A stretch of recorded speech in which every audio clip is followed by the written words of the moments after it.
So taking these one at a time, I want to start with promoting the development of a strong board team that understands its role and performs its essential work.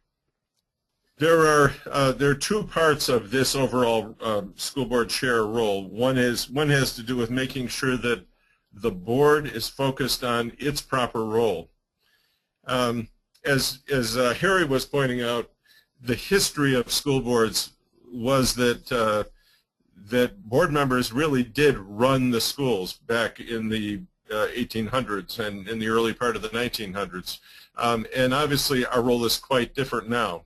And that role is to serve on behalf of the community to provide strong oversight of public education, ensuring three things: high quality education for our students. You're the public's agent to be sure that we're getting a good return on the investment that they're making, and they make a big investment. And thirdly, to ensure that the system operates effectively and ethically. Obviously, the credibility of our schools depends on public trust in our school boards. So your role as a board chair is to make sure that, in fact, your board is continually reminded of their proper role. In terms of a supervisory union board, the role of the SU board is to oversee education for the region through the supervisory union, assuring mutual accountability with the superintendent and seeking greater student opportunity and operating efficiency. I'm going to be talking a little bit later about mutual accountability, so I'm not going to go through that right at the moment. But again, keeping in mind that when you're the board chair, you at some level are the person who will need to continue to help people keep track of what that role, that proper role is. We have been out training new board members in what we've called the essential work of school boards, and some of you may have already seen the resource manual that we've put out recently, which is of the same name, the essential work. And we are not going to go through that whole training because it's fairly lengthy and in-depth, but we thought it was important that as board chairs, number one, you know what we're out there telling people. Number two, that we would contend that part of your job is to make sure that your board is engaged in these essential functions. So I'm going to do the high-speed version. And again, if somebody wants to put in the question box, whoa, slow down, or we need to focus a little more on that one, you can please let us know that. But I'm going to keep in mind this is a whole session that we could focus on, but I just wanted to make sure that we touch base on these. So when you think about what the role of the actual work of a school board is to make sure that, in fact, there is a clear vision for education in your community. And that is a very important function that many boards don't spend enough time on. It's easy for boards to get overwhelmed with all the minutia that comes your way. And it is very important for board chairs to continue to ask themselves the question, are we spending enough time? Are we clear enough of what we want for our schools? Work with your superintendent around how are we going to get focused on moving our system to where it needs to go in this very, very vibrant era that we're in, where change is coming at us from all sides. So that is part of the essential work. Establish policy parameters. The board's role is to make sure that there's effective policy in place. And the policy, the number one objective, or the number one obligation of a district board is to establish policy. Most regions of the state now are actually developing policy in a supervisory union context. Ultimately, each local board needs to adopt policy, but because there is so much redundancy in terms of there are certain policies that are required by law, whatever, it does not make sense for individual boards to have a whole system to continually review policies. So most SU boards, I think, are doing that work in an aggregated way, and then each individual board adopts them. The third essential work is to hire a superintendent. It's probably the most important job that you will be doing as a board, because obviously the day-to-day responsibility for delivering your education program is through the superintendent. It's done by the superintendent. We're going to spend quite a bit of time on that this evening, so I'm going to move on to the next one. The fourth essential function of a school board is to monitor progress and assure accountability. Again, keeping in mind the concept here, which is that school board members are not the operators of schools. They're the ones that lay out the broad vision. Where are we going? What's important? What are the policy parameters? You hire a superintendent, work with that superintendent around the direction and making sure that there's a quality program delivered, and then to monitor progress. It's not enough simply to say, yeah, this is kind of what we'd like. School boards do have an obligation to make sure that, in fact, you're getting what you want, what you have desired to get. Establish a budget and oversee finances. I think most people understand that, and that's a whole course that we could get into in detail, but that's clearly part of the work of school boards. Engage the community. School boards are in a unique position to connect with their community, and we would urge you as board chairs to work with your boards around that whole area and being very intentional about how do you help your community get into the school buildings, how do you help the community focus on educational issues. Everybody's busy.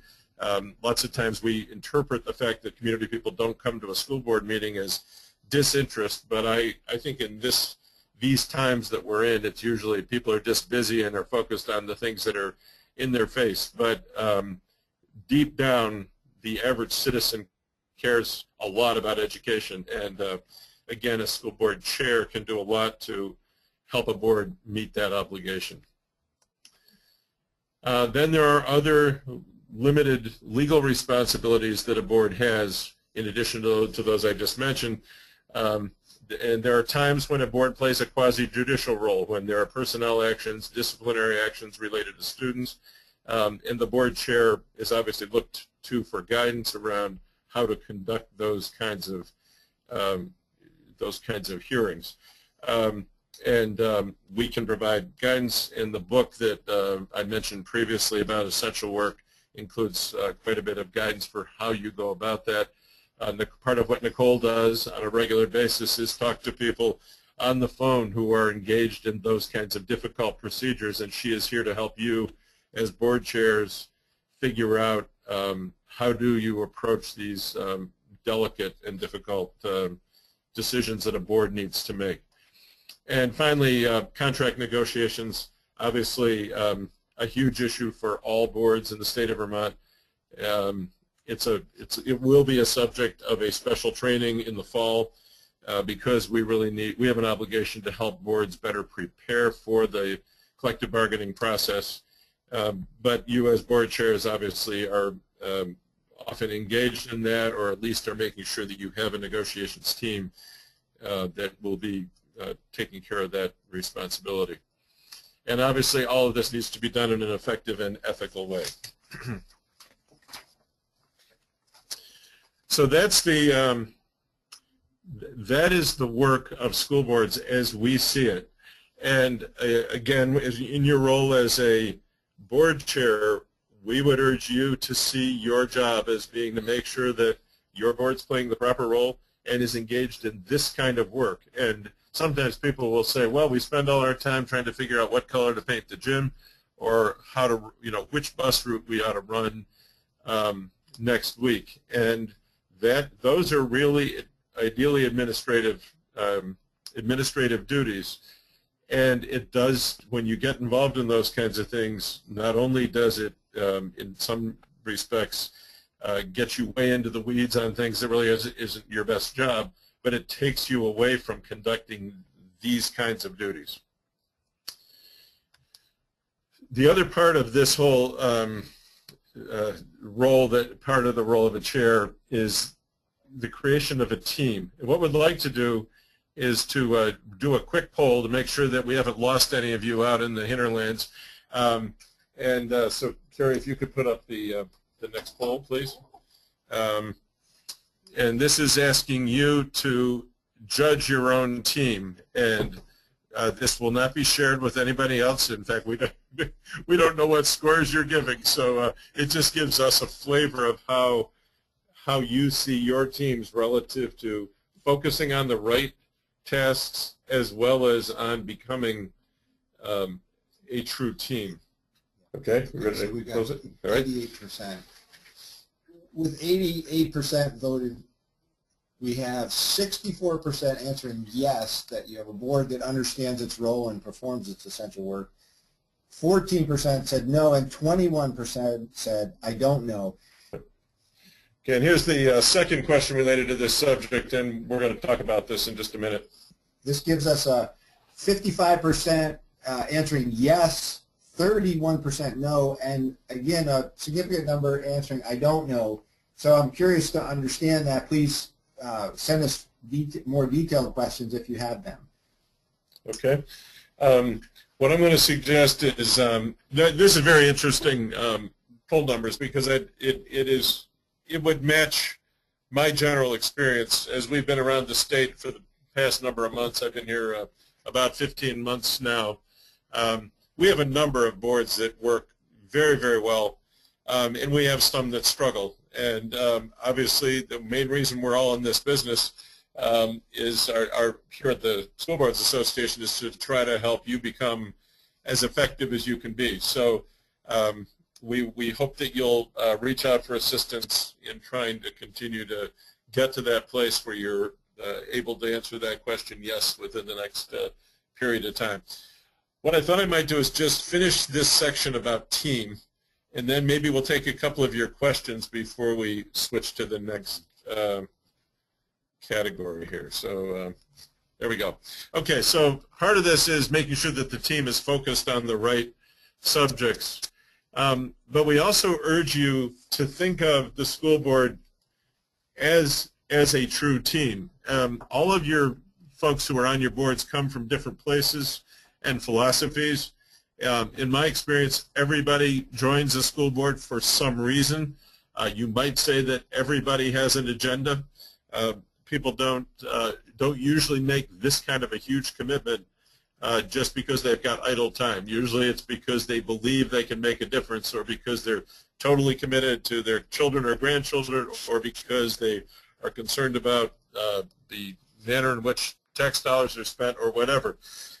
So your small task as a board member is to try to help meld all those agendas and those individuals into a team that can start to have a common vision of what you're trying to accomplish and move forward. And it's not always going to be, I don't want to overstate sort of the whether there will be harmony, because people have different perspectives and there will be debates and disagreements and different priorities. But you can still move a school district forward with attention to the team. So here are some things we suggest to you as a chair.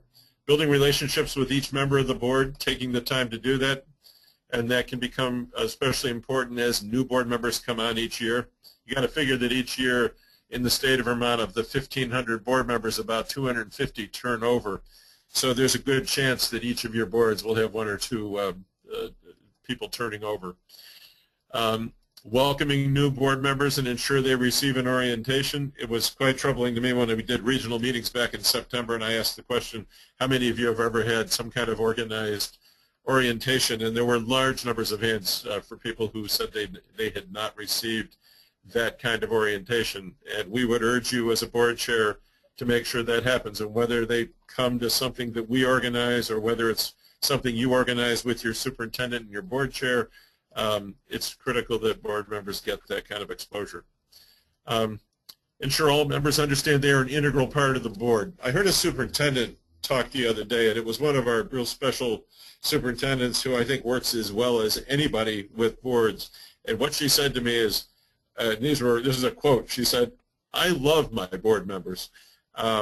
They all come with such interesting lives and perspectives and skills, and my job, her job as superintendent, was to really find a way to work with them and to use those skills as part of the board." And I would urge you as a board chair to be thinking along those similar lines. Obviously, part of your job as a board chair is to be paying attention to the overall dynamics of the board, to establish ground rules for board meetings and decision making, and where needed, create committees to help the board do its essential work. So all of that is in that category of building a board team. So with that, before I shift into the next category, is there at least one or two questions that we ought to tackle? I think so. I think there are a number of questions, Steve, about how to manage new board members, and I've been responding that our training is one vehicle, but this idea of it's hard to assess where you are right now because you have so many new members on a board. So that's been a theme in a number of questions. And then an interesting... Just one thing in response to that. We got some calls within the last week. A board chair actually called me, I think it was Friday, saying that there were 2 new board members on a 5-member board, and the 2 new board members came on the board with this strong agenda of getting rid of the principal. And she really was struggling with, what do I do? Here we are, the people have been on the board for about a month, and how do we deal with that? And my strong advice to her was to urge them and to urge the board, obviously short of something illegal and immoral going on, in which case you're in a crisis mode, but that it's just really important that the board begin to get a sense of itself and to lay out a pathway for the course of the next year. And so that that board team can all get going in the same direction, and working obviously with the administration. If it doesn't work out, so be it. But you're laying the pathway for a road ahead. Was there something? Well, there's also an interesting set of questions about small boards of 3, how to manage those relationships from even the standpoint of, is it legal to go out for a cup of coffee with one other board member if you're a board of 3? Well, no, I'm going to ask Nicole to respond to that one. if you have a quorum, which 2 out of 3 would constitute a quorum, you cannot discuss business of the board. So if it's a cup of coffee among friends and you're getting to know each other, I think that's one thing that you need to be very careful not to discuss anything that could be considered business of the board.